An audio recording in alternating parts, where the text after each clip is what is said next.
श्री स्वामी समर्थ स्वामीमय जीवन या आपल्या यूट्यूब चॅनलमध्ये मी तुम्हा सर्वांचे मनापासून स्वागत करते।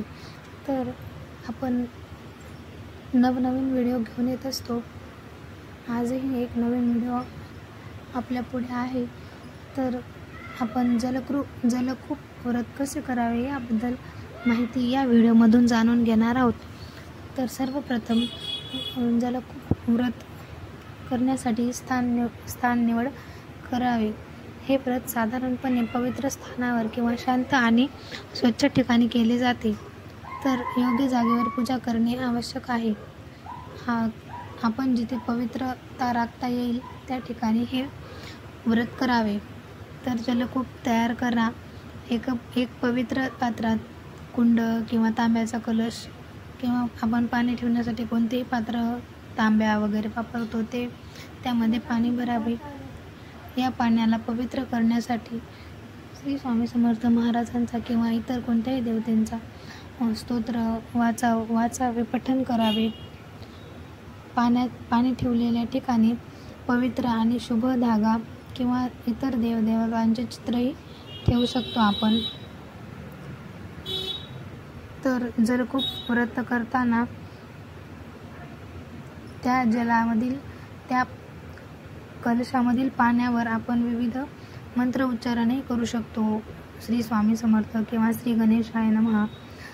आपल्याला ज्या देवतेचा मंत्र स्तोत्र सोपा जाईल ते मंत्र आपण जलकूपाच्या पाण्याच्या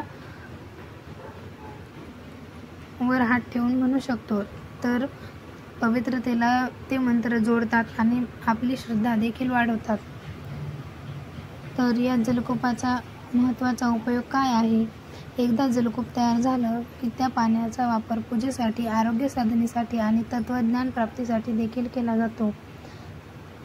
आपण ही जलकूपाचं पाणी घराच्या इतर सर्वत्र दिशांनाही शिंपडू शकतो। तर संडास बाथरूम या ठिकाणी हे पवित्र झालेलं पाणी शिंपडू नये। तर सर्व ठिकाणी आपण हे पाणी शिंपडू शकतो। जलकूप व्रताचा मुख्य उद्देश हा आहे की घरातील नकारात्मक ऊर्जा आणि बाधा दूर करत असते। व्रताच्या पूर्णतेनंतर जलकूपातून पाणी हे प्रवाहित करणे किंवा पवित्र करण्यासाठी पाणी वापरणे आवश्यक आहे। त्यास आध्यात्मिक पद्धतीने पूजा संपवली पाहिजे। जलकूप व्रत शरीराच्या शुद्धतेसाठी तसेच मानसिक व शारीरिक आरोग्यासाठी देखील फायदेशीर आहे। भक्ताच्या घरात तसेच आपल्या घरातही लक्ष्मीचा वास येण्यासाठी, आपल्याला धनलाभ होण्यासाठी आणि आपले जीवन समृद्धी होण्याची संभावना असते। त्यामुळे हे व्रत प्रत्येकाने केलेच पाहिजे। तसेच घरातील तणाव, वाद आणि अशांततेला शांत करण्यासाठी देखील हे व्रत उपयुक्त ठरत असते। श्री स्वामी समर्थ महाराज किंवा इतर देवते यांच्या आशीर्वादामुळे पवित्रता मिळवता येते।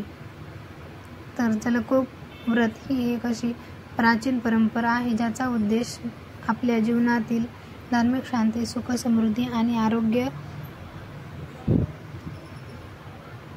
चांगले ठेवण्यासाठी आहे। पाणी हे एक पवित्र आणि जीवनदायिनी घटक असल्याने त्याचे पूजन, स्तोत्र वाचन आणि मंत्र उच्चारण याच्या माध्यमातून देवतांचा आशीर्वाद प्राप्त करण्यासाठी आपण प्रत्येकाने हे व्रत करणे आवश्यक आहे। तर माहिती आवडली असेल तर व्हिडिओला लाईक करा। भेटूयात पुढील एका नवीन आणि माहितीपूर्ण व्हिडिओ सोबत। तोपर्यंत धन्यवाद।